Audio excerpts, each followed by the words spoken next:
নমস্কাৰ মোৰ এবাৰ এক বিগ ব্ৰেকিং নিউজ আজি হৈছে 28 ফেব্ৰুৱাৰী অসমৰ লগতে ভাৰতৰ বিভিন্ন প্ৰান্তৰ পৰা খবৰসমূহ নিতৌ চাবৰ কাৰণে চেনেলটো ছাবস্ক্ৰাইব কৰি ভিডিঅ'টো এটা লাইক কৰি দিব।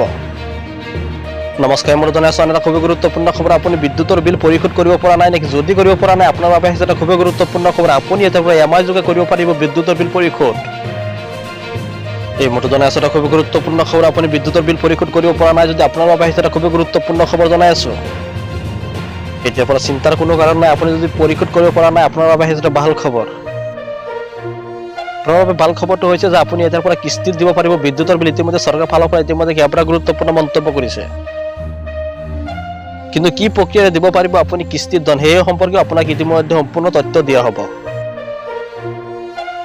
এই আঁচনিৰ অন্তিম তাৰিখ হৈছে 28 ফেব্ৰুৱাৰী আপুনি 28 ফেব্ৰুৱাৰীৰ ভিতৰত কৰিব লাগিব এইসমূহ গুৰুত্বপূৰ্ণ কাম।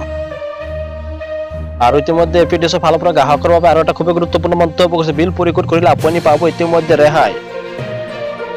লগতে এটা খুব গুৰুত্বপূৰ্ণ মন্তব্য কৰিছে বকেয়া ধন পৰিশোধ কৰিলে আপুনি পাব বিশেষ ৰেহাই ইতিমধ্যে উল্লেখ কৰিছে এপিডিএছৰ ফালৰ পৰা। আপুনি নিৰ্দিষ্ট বিলিং কাৰ্যালয়ত গৈ কৰক আবেদন ইতিমধ্যে আবেদন কৰিবলৈ আহ্বান জনাইছে ইতিমধ্যে এপিডিএছৰ ফালৰ পৰা। এতিয়াৰ পৰা আপোনাৰ কোনো চিন্তাৰ কাৰণ আপুনি এতিয়াৰ পৰা এমাই যোগে দিব পাৰিব বিদ্যুতৰ বিল ইতিমধ্যে এপিডিএছৰ ফালৰ পৰা ইতিমধ্যে সম্পূৰ্ণ তথ্য দাঙি ধৰিছে। আপুনি কিস্তিত দিব পাৰিব বিদ্যুতৰ বিল যদি আপোনাৰ বহুত বিদ্যুতৰ বিল ফচি গৈছে আপুনি এতিয়াৰ পৰা কিস্তিত দিব পাৰিব আপুনি এমাই যোগে দিব পাৰিব আপোনাৰ বিদ্যুতৰ বিল। কিন্তু আপুনি কি প্ৰক্ৰিয়াৰে দিব পাৰিব কিস্তি আপোনাক সেয়া ইতিমধ্যে উল্লেখ কৰিছো আৰু আপোনাক জনাই আছো স্পষ্টভাৱে। আপুনি ইতিমধ্যে নিশ্চয়কৈ স্ক্ৰীণত চাব পাৰিছে এপিডিএছৰ সেই আঁচনিখন ইতিমধ্যে ইয়াত কেইবাটাও গুৰুত্বপূৰ্ণ মন্তব্য উল্লেখ কৰিছে এপিডিএছৰ ফালৰ পৰা। জনাইছো বিদ্যুতৰ বিল পৰিশোধ কৰিব পৰা নাই নেকি যদি আপুনি বিদ্যুতৰ বিল পৰিশোধ কৰিব পৰা নাই আপোনাৰ বাবে এটা খুব গুৰুত্বপূৰ্ণ খবৰ। আপোনাৰ এতিয়াৰ পৰা কোনো চিন্তাৰ কাৰণে আপুনি এমাই যোগে দিব পাৰিব বিদ্যুতৰ বিল যদি আপোনাৰ বেছিকৈ বিদ্যুতৰ বিল আছে আপুনি এমাই যোগে আপুনি কিস্তিত দিব পাৰিব এতিয়াৰ পৰা বিদ্যুতৰ বিল কেইটা।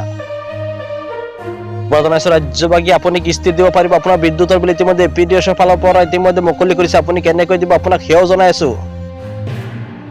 বিল আপুনি কি প্ৰক্ৰিয়াত দিব পাৰিব আপুনি কিস্তিত কেনেকৈ দিব আপোনাক সেয়াও ইতিমধ্যে উল্লেখ কৰিছো।